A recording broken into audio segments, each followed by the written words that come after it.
Greetings and salutations, YouTube. This is Fragments of Memory, your friendly neighborhood armchair philosopher. I'm not hip hop. I'm black, African American, Moorish, Fahami Islamite, whatever name we're going by these days. But I'm not hip hop. Hip hop is not for me. It wasn't designed for a guy like me. Hip hop had its origins in the street culture. And I was a guy who grew up in a neighborhood which had more in common with the TV sitcom than an inner city/ghetto. Now, don't get it mixed up or anything. We weren't rich. We weren't affluent by any means of the imagination. But I never was poor. I was never in a situation where I had to worry about my lights not working when I got home from school, or me and my sister didn't have to worry about gangs ripping and running through the streets of our little community. We were church kids. I grew up with a Protestant evangelical Christian upbringing. I was in Cub Scouts. My sister was in Girl Scouts. I was even my elementary school spelling bee champion. Now, let's get one thing straight. I don't think I'm better than anyone who did grow up in the so-called inner cities and ghettos. If I were to categorize my living situation back then, I would say we were one block removed from the ghetto. I went to a school that was mostly integrated. Not that it was all white or all black, but it had a strange blend. And growing up, I was more into the music of Motown and Broadway than I was into hip hop. There was this radio station here in St. Louis called Clue 103.3. And back then it played nothing but the pop music of the late 50s all throughout the 60s and maybe a little bit of the early 70s, but mostly the 60s. So I was exposed to the music of the Beach Boys, the Beatles, and of course Motown, groups such as the Loving Spoonful.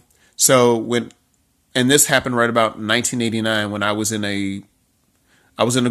a activity called Sunrise Conservatory.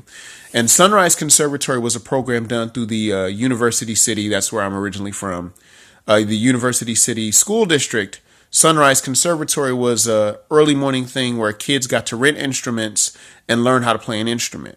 So one year, I think every fourth grader had to take violin. So I had a viola, so I played viola in fourth grade. Then in fifth grade, I took up the clarinet, and I did that until about the start of my freshman year of high school, and then I went on to do other things. But I was exposed to things such as music. I was exposed to things such as Cub Scouts. So the reason I talked about the Sunrise Conservatory was there was a friend of mine whose mother would help him wait on the bus for him, wait on the bus with him, and we'd sit in her van so we could take advantage of the heat so we wouldn't be out in the cold waiting for the bus. And she used to always play Clue 103. So I really loved listening to the music of Clue 103, which back then was Beach Boys, Beatles, Buddy Holly and the Crickets. You get my drift. So this is also around the time that KRS-One had Boogie Down Productions and everything like that. So I was more Beach Boys than KRS-One. I was more into the Fifth Dimension than the Fugees because my love for the oldies kind of continued throughout most of the 90s. When people were listening to Erykah Badu, I was into Diana Ross. As people were fawning over R. Kelly and Tupac and Biggie, I was into Stevie Wonder and Marvin Gaye.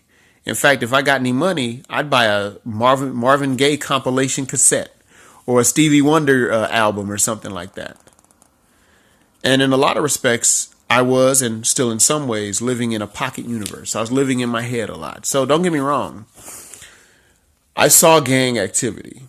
Or shall I say, I saw people claiming gang activity. And I saw graffiti in public parks. But I can tell you that we weren't necessarily, or shall I say me and my family, me and my sister, we weren't necessarily quote unquote hood. We weren't living in them type of situations.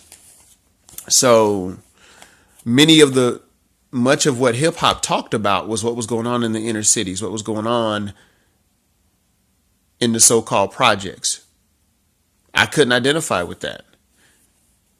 And I've always been on the fringes in regards to the hip hop culture. Now, hip hop culture in general, I respect it as an art form. It is lovely. It is beautiful. It is like poetry. But I couldn't identify with a lot of the themes in it simply because that wasn't how I got down. I mean, even in high school, I did drama and choir. I wasn't out here selling drugs or knew anybody that was into the drug game. Even growing up, I wasn't even encouraged to use slang. I could tell you many a time being around my mother and my father to a certain degree, we couldn't use slang terms like we did out in the streets. So it just stuck with me. So I had many people say, you talk too proper. You talk too proper. Some would even go as far to call me white. You're an Oreo, et cetera, et cetera. So I've experienced all of that. And the point of me saying this is that many of those young black children in my circle, in my time, were into hip hop, were into rap, were into that type of music. So there was sort of a degree of separation because I didn't understand where they were coming from and they didn't understand where I was coming from. So I'm not hip hop. I respect it as an art form because I do like art, but as far as me being hip hop or having the ethos and the swagger of hip hop, that has never been me as a young man.